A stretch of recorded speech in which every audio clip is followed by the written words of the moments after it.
Welcome back. Bulletin के आगाज में आपको बताएंगे पाकिस्तान के अरशद नदीम का नेजा फिर गोल्ड मेडल ले उड़ा। ओलंपिक चैंपियन ने इस्लामी यकजहती गेम्स में पाकिस्तान को पहला सोने का तमगा दिला दिया। फाइनल की सबसे बड़ी 83.05 मीटर की थ्रो की। पाकिस्तान के यासिर सुल्तान 76.04 मीटर थ्रो करके दूसरे नंबर पर रहे, सिल्वर मेडल के हकदार बने। रियाज में कामयाबी के बाद अरशद नदीम ने सजदे शुक्र अदा किया। अवाम ने दुआ और भाई ने मेहनत की, अल्लाह ने सिला दिया। अरशद नदीम के भाई इस्लामी यकजहती गेम्स में सोने का तमगा जीतने पर खुश। कहते हैं भाई पर फख्र है, उसने रियाद में पाकिस्तानी परचम सरबुलंद किया। अवाम ऐसे ही दुआ करते रहें ताकि अरशद पाकिस्तान के लिए मेडल्स जीतता रहे। भाई ने पहले भी 9 गोल्ड मेडल जीते हैं, हमें अपने भाई पे फख्र है, बल्कि ये पूरे पाकिस्तान का भाई है। मैं पूरे पाकिस्तान को मुबारकबाद पेश करता हूँ। रियाज में पाकिस्तान का झंडा बुलंद किया, ये हमारे लिए बड़ी फख्र की बात है। अरशद भाई को शाबाश देता हूँ, अल्लाह ताला उसको सेहत दे। इस तरह आप अरशद भाई के लिए दुआ करें ताकि वो अच्छी थ्रो करता रहे और पाकिस्तान के लिए गोल्ड मेडल लाता रहे। पाकिस्तान जिंदाबाद, अरशद नदीम जिंदाबाद। मैं अपने भाई से बहुत ज़्यादा खुश हूँ और हमेशा जिस तरह पाकिस्तानी अवाम पहले दुआ करती थी, इस दफ़ा भी पाकिस्तानी अवाम ने दुआ की है। सानू माशाल्लाह बहुत खुशी हुई है, पाकिस्तान की अवाम ने दुआ की थी तो वर्ल्ड इस्लामिक गेम दे माशाल्लाह भाई ने गोल्ड मेडल हासिल किया है। पाकिस्तान ने भारत के लिए फ़िज़ाई हदूद की बंदिश में तोसी कर दी। भारतीय एयरलाइंस शदीद माशी दबाव का शिकार। एयर इंडिया ने हुकूमत से 40 करोड़ की मदद मांग ली। इंतहाई हसास चीनी हदूद के इस्तेमाल की दरख्वास्त भी कर दी। न्यूज़ एजेंसी रॉयटर्स के मुताबिक भारतीय हुकूमत ने इस दरख्वास्त पर गौर शुरू कर दिया। पाकिस्तान की हदूद से ना गुजरने पर भारतीय हवाई कंपनियों को ज़बरदस्त नुकसान हो रहा है। पाकिस्तान ने भारतीय तैयारों के लिए फ़िज़ाई बंदिश में 23 दिसंबर तक तोसी कर दी। पाकिस्तान एयरपोर्ट अथॉरिटी ने नया नोटम जारी कर दिया। भारतीय मुसाफिर बरदार, फौजी और कार्गो समेत तमाम तैयारे पाकिस्तानी फ़िज़ाई हदूद से नहीं गुजर सकेंगे। पाकिस्तान ने भारत के लिए 23 अप्रैल 2025 से फ़िज़ाई हदूद बंद कर रखी है। मोदी ने फोन पर कहा पाकिस्तान के साथ जंग नहीं करूंगा। अमरीकी सदर ट्रंप कहते हैं मैंने कहा जंग करेंगे तो तिजारत नहीं होगी। वजीर आजम शहबाज शरीफ ने जंग रुकवाने पर शुक्रिया अदा किया और कहा आपने लाखों लोगों की जिंदगियां बचाई। पाकिस्तान और भारत अपने एटमी हथियार निकालने लगे थे। अब तक 8 जंगें रुकवाईं। एटमी धमाके होते तो असर लॉस एंजलिस तक पहुंचता। सदर ट्रंप अमेरिकन बिजनेस फोरम से खिताब कर रहे थे। उनका मजीद कहना था कि पाकिस्तान और भारत से कहा आप जंग करेंगे तो मैं 350% टैरिफ लगाऊंगा। टैरिफ लगाने का कहा तो पाकिस्तान भारत रुक गए। Yeah, Pakistan, they were going to go at it, nuclear weapons. I said, that's okay, you can go at it, but I'm putting a 350% tariff on each country. No more trade with the United States. No, you can't do that. I said, I'm going to do it. Come back to me and I'll take it down. But I'm not going to have you guys shooting nuclear weapons at each other, killing millions of people, and having the nuclear dust floating over Los Angeles. I'm not going to do it. I'll tell you what, the Prime Minister of Pakistan called me. Thank you very much. He actually said I saved millions, and he said it in front of Susie. He said President Trump saved millions and millions of lives. He doesn't even know that, but he saved millions of lives, and he talks about it. And I got a call from Prime Minister Modi saying, we're done. I said, you're done with what? We're not going to go to war. इसी पर बात करने के लिए हमारे हैं पाकिस्तानी निजात Republican Sajid Tarar. Sajid साहब बहुत शुक्रिया हमें अपना वक्त देने के लिए। मोदी ने फ़ोन पर कहा कि पाकिस्तान के साथ जंग नहीं करूंगा। अमेरिकी सदर ट्रंप ने ये बात खिताब करते हुए बता भी दी, जबकि मोदी तो बार बार मना करते आए हैं कि ऐसा कुछ नहीं हुआ था, लेकिन अब सदर ट्रंप कह भी चुके हैं। क्या कहेंगे? मैं समझता हूँ डोनाल्ड ट्रंप साहब ने ना सिर्फ एक दफा बल्कि दुनिया के कई मुख्तलिफ प्लेटफॉर्म्स के ऊपर इस चीज का बार बार जिक्र किया है कि जंग रुकवाने के लिए मोदी साहब ने खुद रिक्वेस्ट की थी। उनके बल्कि कई लोगों के, उनके हाई ऑफिशियल्स के फोन आते रहे और इस वजह से डोनाल्ड ट्रंप साहब ने कहा कि अगर आपने जंग ना रोकी तो मैं 350% टैरिफ लगाऊंगा, जिसकी वजह से जंगें रुकी हैं। और मैं समझता हूँ कि आज जो भारत की फेल्ड डिप्लोमेसी है उसके पीछे इसी तरह के अवामल शामिल हैं कि हर चीज को मोड़ तोड़ के सियासत की तरफ लाया जाता है। दूसरी तरफ हमारे प्राइम मिनिस्टर शहबाज शरीफ साहब ने शुक्रिया का कॉल करके कहा, फिर उसके बाद आपने उनको नोबेल पीस प्राइज के लिए नॉमिनेट किया, फिर आपने जिस तरह एक सुपर पावर के साथ डील किया जाता है उस तरह किया। और आज अगर देखा जाए तो मोदी साहब जो है छुपते फिर रहे हैं डोनाल्ड ट्रंप साहब से, तो कितने अर्सा छुपेंगे? क्योंकि डोनाल्ड ट्रंप साहब तो कहीं जाने वाले नहीं है, वो तो अभी 3 साल मजीद व्हाइट हाउस में रहेंगे। लेकिन दूसरी साइड है उनकी फेल पॉलिसीज, जंग को अपने सियासी मकासद के लिए आपने देख लिया किस तरह बिहार में उन्होंने इस्तेमाल किया है, किस तरीके से एक जंगी जुनूनियत जो है उसको सियासत का रंग दिया गया है, जो कि इस वक्त पूरी दुनिया देख रही है। और यही एक सबसे बड़ी वजह है जो उनकी डिप्लोमेसी तकरीबन फॉरेन पॉलिसी तकरीबन जीरो हो चुकी है। पूरी दुनिया में तनहा है, साथ कौन है? सिर्फ तालिबान और इजराइल उनके साथ खड़ा है। अपने पड़ोस में नेपाल, बर्मा, बांग्लादेश, चाइना, पाकिस्तान, जितने रीजन के अंदर साथ जिन लोग कंट्रीज के साथ बॉर्डर लगते हैं उनके साथ रिलेशनशिप खराब हैं। अमेरिका मुसलसल उनके तैयारों का जिक्र करता है। यूरोपियन यूनियन उनके साथ नहीं है। मिडल ईस्ट उनके साथ नहीं है। तो देखा जाए तो ये आपकी जो मिलिट्री डिप्लोमेसी है वो इस वक्त तकरीबन इस वक्त जो है वो अरूज पर है। बल्कि हमारे फील्ड मार्शल साहब ने कल फरमाया है कि अगर हमारे ऊपर दोबारा जंग मुसल्लत करने की कोशिश की गई तो हम मई से ज्यादा बड़ा खतरनाक जवाब देंगे। तो मेरे ख्याल में इस वक्त पाकिस्तान हर फ्रंट के ऊपर जो है कामयाबियां हासिल कर रहा है और बिल्कुल कामयाबियां हासिल कर रहा है। अच्छा साजिद साहब, अमेरिकी कांग्रेस में भी पाकिस्तानी कामयाबी की रिपोर्ट पेश कर दी गई है और अमेरिका चीन economic and security review commission report में बताया गया है कि मई की जंग में पाकिस्तान को भारत पर फतह हासिल हुई थी और सदर ट्रंप खुद फील्ड मार्शल सैयद आसिम मुनीर की हर सतह पर तारीफ कर चुके हैं। देखिए, मैं समझता हूं कि डोनाल्ड ट्रंप साहब इस वक्त बिल्कुल पाकिस्तान के फॉरेन मिनिस्टर के तौर पे काम कर रहे हैं। उसकी वजह यह है कि वो खुद एक स्ट्रॉन्ग लीडर हैं और दूसरे स्ट्रॉन्ग लीडर्स को कदर की निगाह से देखते हैं। तैयब अर्दगान के साथ चाहे किसी टॉपिक पे एग्री ना करें लेकिन हमेशा उनकी तारीफ करेंगे। प्रेसिडेंट पुतिन की तारीफ करेंगे। और इसी तरह हमारे फील्ड मार्शल साहब जिन्होंने बुनियानुल मरसूस के जरिए पाकिस्तान को एक नई जिंदगी बख्शी है, मैं समझता हूँ कि इसी तरह वो इनके भी बहुत बड़े मद्दार हैं और आज बिल्कुल हर जगह पे पाकिस्तान के तैयारों की और बहादुरी की तारीफ करते हैं। ये इस तारीख ये लिखेगी कि किस तरह एक 2 दिन की जंग ने पाकिस्तान की किस्मत और तकदीर बदल दी थी। पाकिस्तानी निजात रिपब्लिकन साजिद तारड़ साहब हमारे साथ मौजूद थे, आपका बहुत शुक्रिया।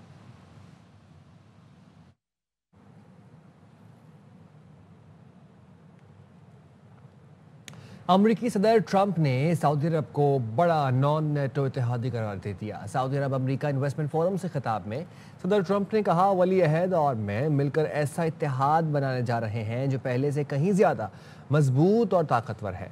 मेरे साथ आपके ताल्लुकात अच्छे हैं क्योंकि हमने सऊदी अरब से ईरान नामी काला बादल हटा दिया। ईरान पूरे मशरिक़ वस्ता पर स्याह बादल था, हमने उसका जौहरी प्रोग्राम बहुत तेज़ी और ताकत से ख़त्म कर दिया। सदर ट्रंप ने कहा कि अमेरिका सऊदी अरब को दुनिया के बेहतरीन अस्करी साजो सामान फरोख्त करेगा और सऊदी अरब अमेरिका में $1 खरब की सरमायाकारी करेगा। I want to thank my friend, a great gentleman, Crown Prince Mohammed of Saudi Arabia, for his bold leadership and deep commitment to the ties between our two countries. We officially designated the kingdom yesterday as the major non-NATO ally. That's a big deal. We signed a historic strategic defense agreement yesterday, and we're going to be selling Saudi Arabia some of the greatest military equipment ever built. And together, the Crown Prince and I are making an alliance stronger and more powerful than it's ever been before. You didn't have a good relationship with Barack Hussein Obama. You didn't have a good relationship with Sleepy Joe Biden.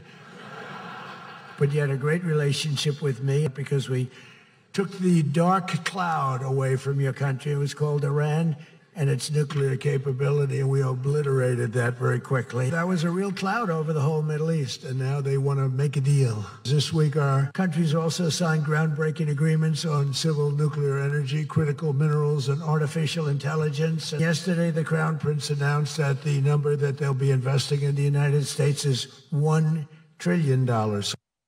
वफाकी वज़ीर ख़जाना मोहम्मद औरंगज़ेब ने कहा है, Saudi अरब की $10 अरब सरमायाकारी की दिलचस्पी बरकरार है। पाकिस्तान और सऊदी अरब का ताल्लुक फाइनेंसिंग से B2B मॉडल की तरफ मुंतकिल हो गया है।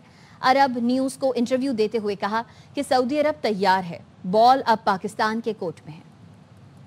We met His Royal Highness the Crown Prince last year. This is way before this strategic defense pact. He had already mentioned the overall investment appetite for Pakistan. And you would recognize the $10 billion number. Saudi Arabia's perspective, they are ready, willing, and able. Now, in some sense, the ball is in our court to come up with investable, bankable projects. And that's where I'm saying where the private sector is now stepping up. हाजिर होंगे एक break के बाद। साथ रहिए।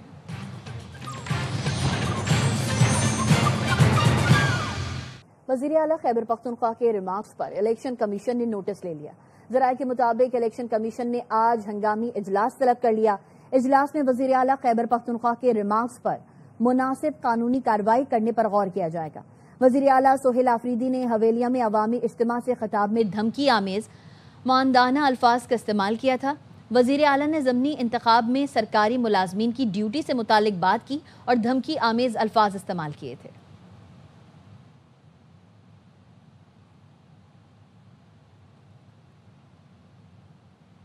तर्जुमान वज़ीर आला खैबर पख्तूनख्वा ने कहा है कि एबटाबाद जलसे में वज़ीर आला के बयान को सयाह को सबाक से हटकर पेश किया गया। वज़ीर आला का पैगाम वाज़ेह था कि इलेक्शन में मुदाखलत पर सख्त कानूनी कार्रवाई होगी। इंतखाबात में मुदाखलत जुर्म है और इसी कानूनी हकीकत की निशानदेही की थी। इलेक्शन में किसी भी गैर कानूनी कार्रवाई के खिलाफ फौरी कानूनी इक़दामात किए जाएंगे। वज़ीर आला ने किसी शख्स को धमकी नहीं दी, बात महज कानून के नफाज की थी। ईमानदार अफसरान मुकम्मल तहफ़्फ़ुज़ में हैं, सिर्फ कानून तोड़ने वालों को जवाब देना होगा। उनके बयान को गलत रंग देना सियासी पॉइंट स्कोरिंग है। सूबाई हुकूमत हर कीमत पर शफाफ और गैर जानिबदाराना ज़मनी इंतखाबात यकीनी बनाएगी।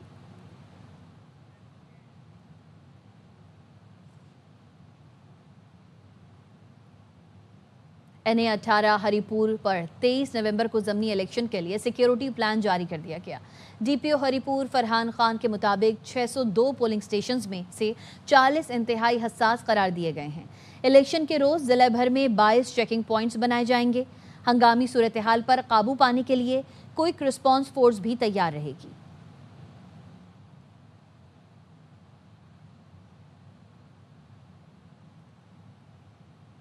काम नियत और मेहनत से होता है, जादू टोने से नहीं।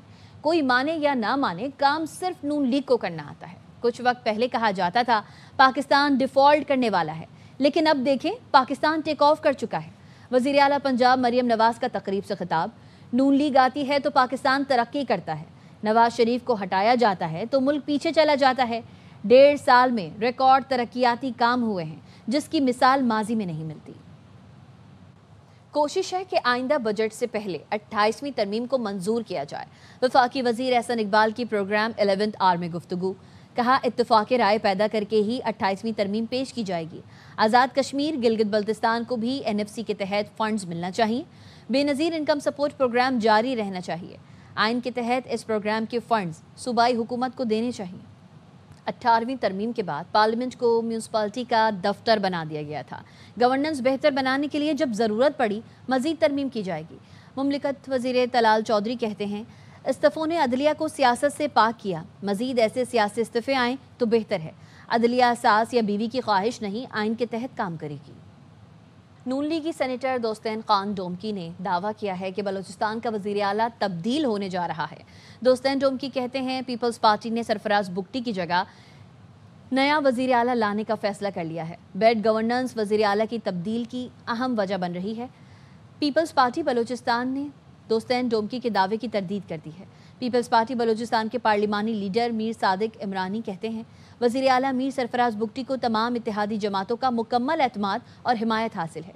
सेनेटर दोस्तैन खान डोमकी को कोई तहफ़्फ़ुज़ात हैं तो वो लीगी क़यादत के सामने रखें।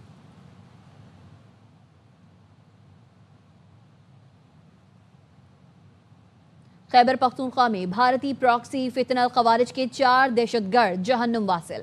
सिक्योरिटी फोर्सेस की खैबर पख्तूनख्वा के 4 मुख्तलिफ इलाकों में कार्रवाइयाँ। ISPR ने बताया जिला बाजोड़ में इंटेलिजेंस बेस्ड ऑपरेशन के दौरान 1 खवारिज हलाक हुआ। शुमाली वज़ीरिस्तान के इलाके स्पेनवॉम और जाकिर खेल में 2 खवारिज को जहन्नुम वासिल किया गया। डेरा इस्माइल खान में एक और दहशतगर्द को कार्रवाई के दौरान हलाक कर दिया गया। हलाक खवारिज से हथियार और गोला बारूद भी बरामद किया गया। हलाक दहशतगर्द भारतीय स्पॉन्सर्ड तकरीबी कार्रवाइयों में मुलव्वस थे। सिक्योरिटी फोर्सेज अज़्म इस्तेहकाम विजन के तहत इलाके में ऑपरेशन जारी रखेंगी। पाकिस्तान में गैर मुल्की हिमायत याफ्ता दहशतगर्दी के खात्मे के लिए भरपूर क्रैकडाउन जारी है।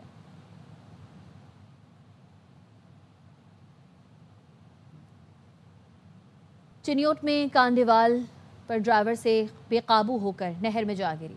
हादसे में ड्राइवर जाम बहक और 3 अफराद जख्मी हो गए। रेस्क्यू हुकाम के मुताबिक लाश और जख्मियों को नहर से निकाल लिया गया। हादसे में जाम बहक ड्राइवर की शनाख्त खुर्रम के नाम से हुई। जख्मियों में उबैद राजा, सफ़ीर और साकिब शामिल हैं।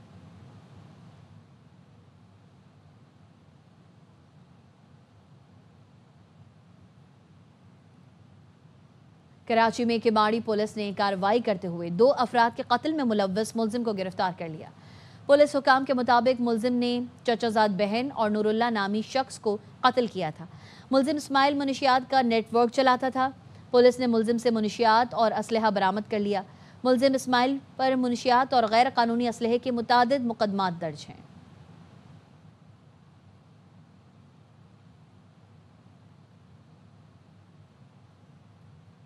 कराची में भत्ताखोरी का एक और केस। मंगू पीर की मार्बल फैक्ट्री के मालिक से 10 करोड़ रुपए भत्ते का मुतालबा। पर्ची के साथ 2 गोलियां भी भेजी गईं। पुलिस हुकाम ने बताया वाक़ये का मुकदमा मुतासरा ताजिर की मुद्दत में दर्ज करके तफ्तीश स्पेशल इन्वेस्टिगेशन यूनिट के हवाले कर दी गई है। मुतासरा ताजिर ने बताया पहले नामालूम नंबर से मुतादिद फ़ोन कॉल्स और मैसेजेस आए जिसमें भत्ते का मुतालबा किया गया। चंद रोज़ पार्सल मौसूल हुआ जिसमें 2 गोलियां और 10 करोड़ भत्ते का मुतालबा किया गया। ना देने पर संगीन नताइज की धमकियां दी गई हैं।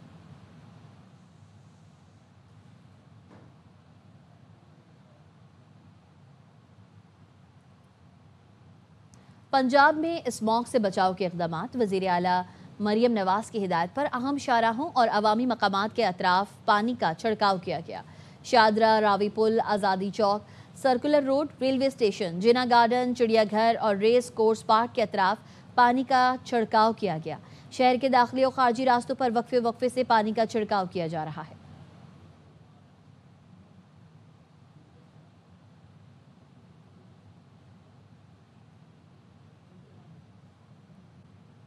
लाहौर में सुबह सवेरे हल्की धुंध छाई हुई है। महकमे मौसमियात ने आइंदा दिनों में मौसम मजीद सर्द होने की पेशगोई की है। अपडेट लेते हैं नुमाइंदा ख्वाजा रमजान मजीद से। जी रमजान।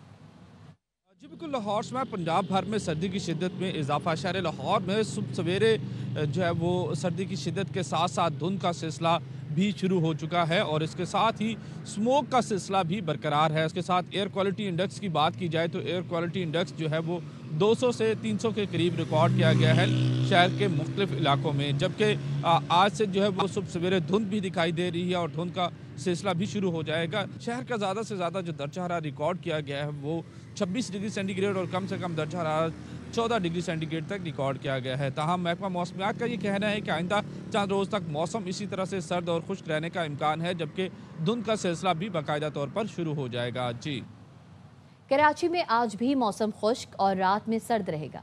मौसम की अपडेट लेते हैं नुमाइंदा आसिफ खान से। जी आसिफ। हाँ जी बिल्कुल, कराची में मौसम तब्दील हो रहा है। सुबह और रात के औकात में हल्की ठंड है, जबकि महकमा मौसमियात का कहना है कि 26 नवंबर के बाद से कराची में सर्दी की शिद्दत में मज़ीद इजाफे का इम्कान है। आज जो कराची में मौसम रहेगा वो दिन में खुश्क और रात में सर्द रहेगा।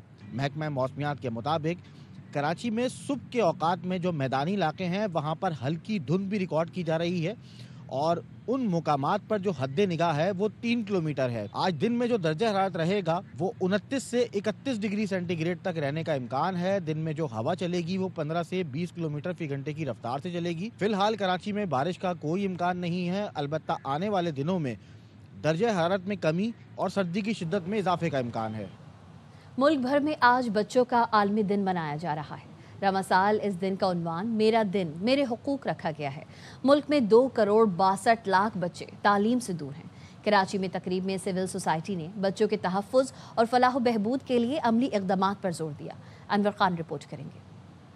में बच्चों के हुकूक के आलमी दिन की मुनासबत से सिविल सोसाइटी का मशावरती इजलास हुआ, जिसका एहतमाम the society for the protection of the rights of child ने किया। तकरीब से समाजी रहनुमा मोहम्मद काशिम मिर्जा, रशना जुबैर, मोहम्मद अली बिलगिरामी, प्रोफेसर मिराज सिद्दीकी व दीगर ने खिताब किया। मुकर्रीन का कहना था मुल्क में 2 करोड़ 62 लाख बच्चे तालीम से दूर हैं। बच्चों के तहफ़्फ़ुज़ और फलाह बहबूद के लिए कागजी कार्रवाई के बजाय फौरी अमली इक़दामात की जरूरत है। On documents we looks very good, लेकिन जब हम इम्प्लीमेंटेशन की बात करते हैं तो वहाँ पे बड़े सीरियस किस्म के फॉल्स नज़र आते हैं।